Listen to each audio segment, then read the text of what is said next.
श्रीपादराजम शरणम प्रपद्ये। अध्याय 39। नागेंद्र शास्त्री के साथ समागम। मैंने उस बैरागी से कालनाग मणि का स्वीकार किया और आगे की यात्रा के लिए प्रस्थान किया।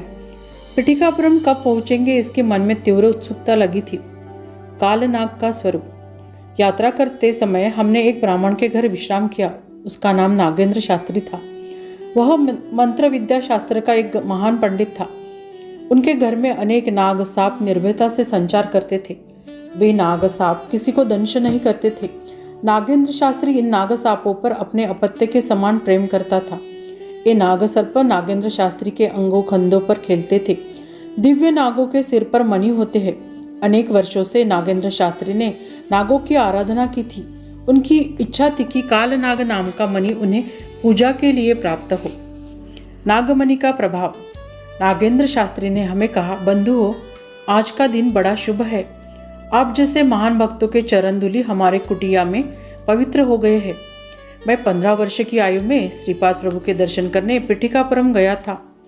इस पवित्र क्षेत्र में स्थित पादगया तीर्थ, कुक्कुटेश्वर का मंदिर तथा स्वयंभू श्री दत्तात्रेय की मूर्ति का दर्शन किया। श्री दत्तात्रेय की मूर्ति के पास ही एक कालनाग देखा। उनके सिर पर एक दिव्य मणि था। काल पर शासन करने वाले नाग को कालनाग कहते हैं।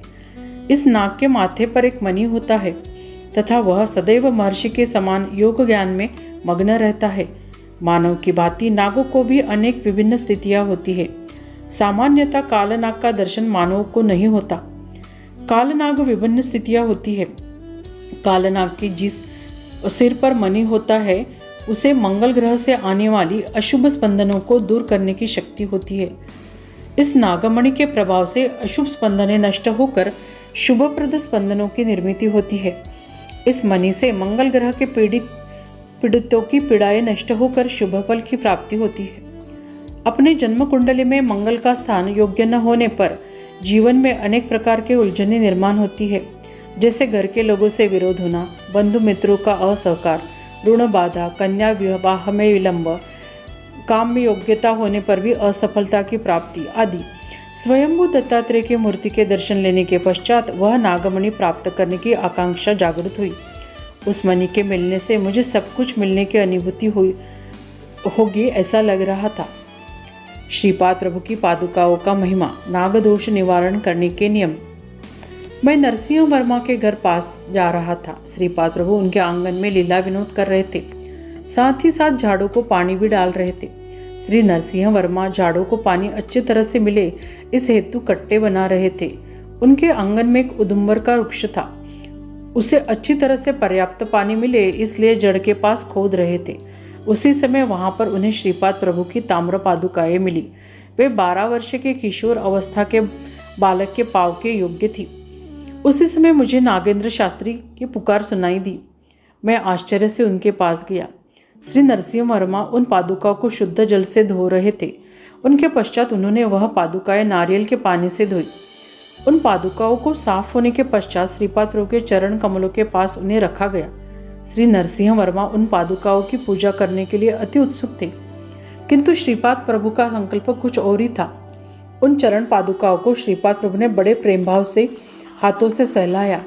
उन्होंने नागेंद्र शास्त्री को पास बुलाया और कहा, नागेंद्र शास्त्री, तुम एक धर्मपीठ की स्थापना करके इन पादुकाओं की नित्य पूजा करो। तुम कई वर्षों से नागमणि की प्राप्ति की प्रतीक्षा कर रहे हो। मैं तुम पर प्रसन्न हूँ। कालनाग जिन पवित्र पाद पद्मों की आराधना करते हैं तथा उस दिव्य मणि से जिस स्वामी की आराधना करते हैं वह महास्वामी मैं ही हूँ। यह दिव्य पादुकाएं मेरी ही है। इसकी तुम नित्य नियम से पूजा अर्चना करो। आदिव्याधि से पीड़ित जन तुम्हारे पास आएंगे। उन्हें तुम इन पादुकाओं का तीर्थ दिया करो। इस तीर्थ के प्राशन से उनकी पीड़ाएं नष्ट हो जाएंगी और उन्हें व्याधियों से तुरंत आराम मिलेगा। इसके पश्चात श्रीपाद प्रभु ने नागदोष के परिहार के लिए दिए जाने वाले दक्षिणा के संबंध में विस्तार से विवेचन किया। तत्पश्चात उन्होंने कहा, मेरे वचनों का तुम पालन करो। लोक कल्याण के लिए नागशास्त्र विद्या का प्रयोग करो। श्री दत्त आराधना करने वाले भक्तों को मिलने वाला विशेष फल। श्रीपाद प्रभु ने आगे कहा, नागशास्त्री, कालांतर से शंकर भट्ट तथा धर्मगुप्त तुम्हारे पास निश्चित आएंगे। मेरे दिव्य पादुकाओं के प्रभाव से तुम्हें दिव्य मणि की प्राप्ति होगी। उस समय तक तुम मेरी पादुकाओं की नित्य आराधना करते रहो। शरीर धर्म का भी एक काल होता है, उसी तरह मन का, प्राण का एक काल होता है। उन नक्षत्रों के अनुसार वह काल होता है। इससे रुद्धि अथवा क्षय होता है। अनेक ब्रह्मांडों का जन्म होकर उनकी रुद्धि होती है। कुछ काल तक इनकी यह स्थिति बनी रहती है, उसके पश्चात उनका लय होता है। यह अनंत काल का महिमा ही है। इस प्रकार का काल स्वरूप मेरे ही अधीन है। मेरी आराधना करने वाले को मैं काल पुरुष के सर्वदा उनके अनुकूल रखता हूँ। भूत प्रेत आदि महाशक्ति भी दत्ता आराधना करने वाले भक्तों का कुछ नहीं बिगाड़ सकते। इस विश्व में स्थित समस्त प्राणियों से मैं बलवान हूँ। मुझसे ही बल शक्ति प्राप्त करके जीव राशि वृद्धिंगत होती है।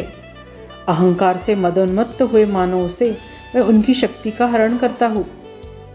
गर्व, अहंकार तथा समस्त अनिष्ट स्वरूप की घटनाओं का मैं ही कारण स्वरूप हूँ। मेरी आराधना करते हुए शांत रूप होकर रहने वाले को मैं नित्य संतुष्ट रहकर आनंद रूप करता हूँ।